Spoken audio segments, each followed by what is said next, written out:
Hi everyone, I'm double checking real quick to make sure I'm on the right page real quick. Just to make sure that I'm talking to our 21-day challenge group and not just to my random Facebook friends, which would be fine as well because we're going to talk about something that everyone can benefit from. Okay, we're on the right page, so that's good news. Okay, so I wanted to take a quick second and talk to you guys all about gluten because it sometimes feels like a buzzword. It feels like everyone's talking about gluten, and is gluten-free a trend, or is it actually a real thing? What is gluten? Why should I eat it or not eat it? And we just want to kind of teach you all about it and debunk some of the myths and answer some of your questions and all of that. I'm gonna do my very best to give you an overview that is going to get all your questions answered but not take 10 years. So with that being said, if you have questions that don't get answered in this video, please ask them in the comments because we will answer them for you. Trying to pack all of this into one small video is actually trickier than you would think. So first of all, what is gluten? Gluten is a protein that is found in wheat. It's in the things that wheat is typically in: breads, cereals, pastas, cakes, cookies, lots of things. Typically the things we think of as the more like processed, starchy bread type of things. I think it's probably most often associated with bread, which makes sense because it's found in wheat. So gluten is a protein found in wheat, and typically our bodies do not know how to handle it. Now I want to talk about the difference between a gluten sensitivity and celiac disease. Celiac disease is somebody who is truly like allergic to gluten. Typically the people that I have known with celiac disease have violent responses to it, often makes them really ill. I think if you have a celiac, like true celiac, you probably either would know or you'd be looking to find out what's going on with you. It's not something that you're gonna miss probably if you have true celiac disease. Then there is such thing also as a gluten intolerance or sensitivity, and that is what honestly most of us have. Most of us have it and we don't know it. The statistics about who has gluten sensitivity and does not know it, it's pretty crazy. There's actually statistics and research behind it that I've read about, and it's mind-blowing how many people just have no idea. So why is it that so many of us are so sensitive to something that a lot of us were taught is good for us? You know, you think about the traditional food pyramid. I remember being a kid and reading the labels on cereal boxes and the back of cereal boxes, and that food pyramid was always on there, and grains are that bottom half. It's like bread, cereals, whole wheat, grains, all that stuff, pasta, and that's supposed to be the primary base of our food. Well, that food pyramid has been completely torn to shreds with a lot of research that we've gotten recently, and part of that, I believe, is because of the gluten issue. But the reason that this is such a problem most recently is, first of all, our bread in America, our wheat in America, is different than it is, like, say, in Europe. And if you think about it, the bread that we eat here, like Wonder Bread, the typical white fluffy bread, very different from a loaf of like real good solid bread that you would probably have somewhere like in Europe. The other thing is our wheat is different from when our grandparents ate it. So they used to eat a completely different kind of wheat. Ours has been adapted and changed, and now we have more of a hybrid wheat.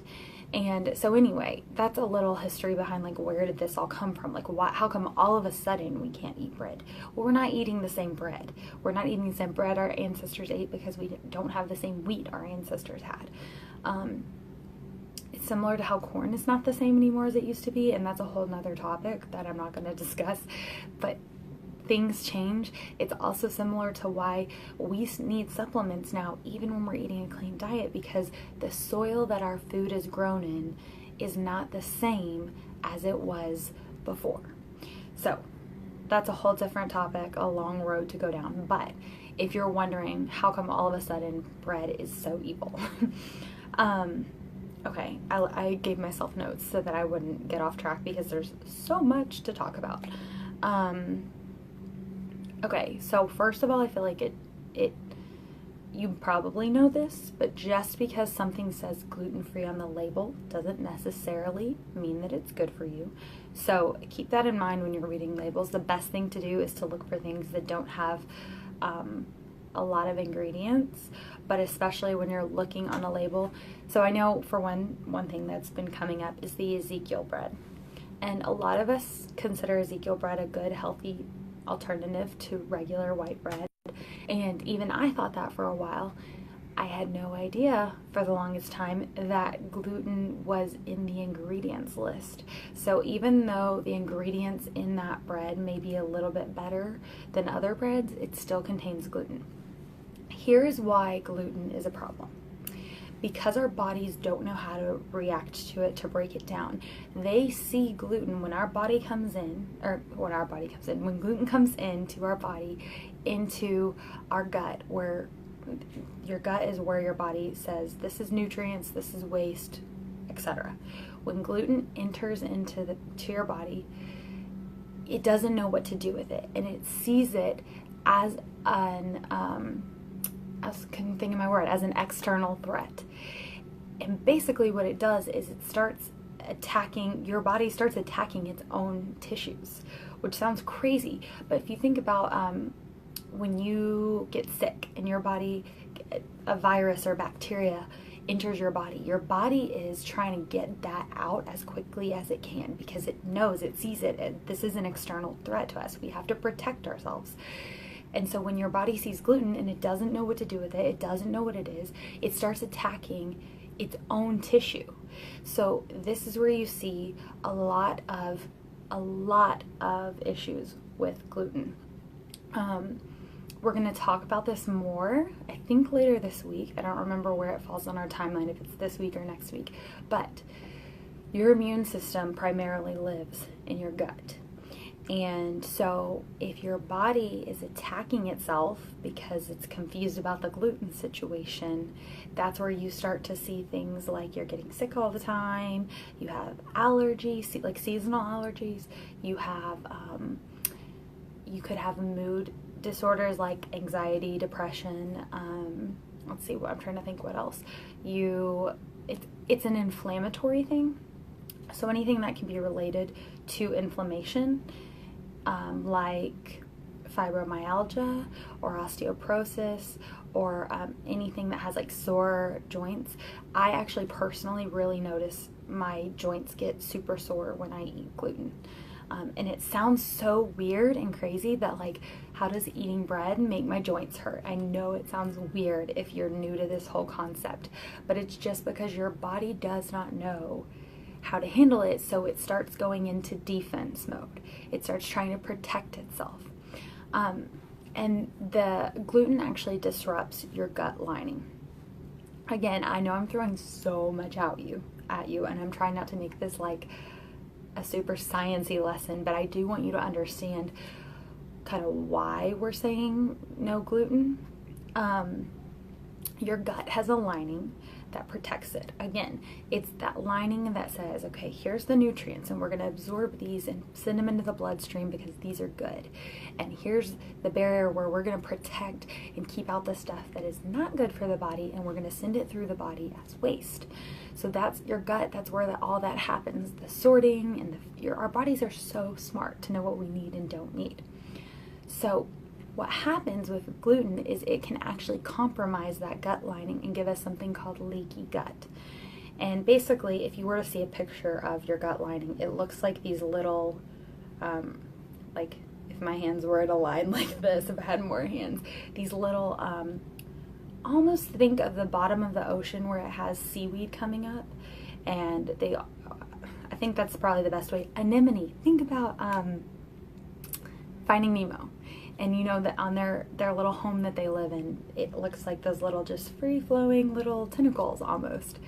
That's kind of what your gut lining looks like, and it's got this barrier where it's supposed to protect your gut. And if that gets compromised, food particles can slip through the gut barrier and into your bloodstream, which causes so many lovely issues. So that is kind of how gluten goes into your body, is received as a problem by your body, and then your body goes into defense mode and your gut lining becomes compromised, and then things go crazy from there. So it seems like such a small thing, and I know that the idea of having to look for gluten or choose gluten-free foods can be overwhelming, but it really does affect your overall health. And I can't tell you for sure if you have a gluten sensitivity, but I can tell you that based on the statistics, there's a good chance that it's not the best food for you, because most of us just don't do well with it. It's a problem for most people, and at the very least, it is an inflammatory causing food. So especially for the purposes of this group and for the purposes of my life in general and taking care of my health, we really want to focus on reducing inflammation, because inflammation promotes disease in the long run. So for us to be focusing on reducing inflammation, gluten just has to be a big part of that. Sugar is highly inflammatory, and that's why we are saying like no sugar. There's just really nothing good that can come from sugar. But gluten really is in the same boat of anywhere that you would eat gluten, the nutrients that you could get from that food, you can get from somewhere else. So you can get your fiber elsewhere without needing to eat whole grains. The one last thing I will note about gluten-containing foods is that they typically spike your blood sugar, and part of the Fab4 protocol is to not spike our blood sugar, because spiking our blood sugar does a whole host of things that we don't want. And especially if we're trying to lose weight, we're trying to support our bodies, to reduce inflammation, to feel full and satisfied, to kill cravings, all those things, you need leveled blood sugar. So we don't want to be eating foods that are gonna put us on a roller coaster with our blood sugar. So I think that's all. I know this was so much, and for those of you who are like not sciencey people, you're like probably glazed over at this point. So I will try to find a photo of the gut lining and put it in the comments of this post so you can see what I'm talking about and see if my explanation was good, because I'm sure it was interesting. And other than that, if you have questions about anything we've talked about or anything that we haven't talked about that you wish I would have mentioned in this video, please add them in the comments and we will answer them for you. And I think that's all. So that was your crash course in gluten, and I hope that y'all are having a great day. I'm so proud of you. We're on day 8, so we're getting really close to that halfway mark. We're way closer than you may feel, and you're doing great. And honestly, we're getting through the hard part. The beginning, committing, deciding to stick with it, pushing through die-off and detox, all those things are the really hard things, and you're getting through them. So congrats to you. You are awesome, and we're so glad that you're in this group, and we cannot wait to talk to you some more. So I'll talk to you guys later.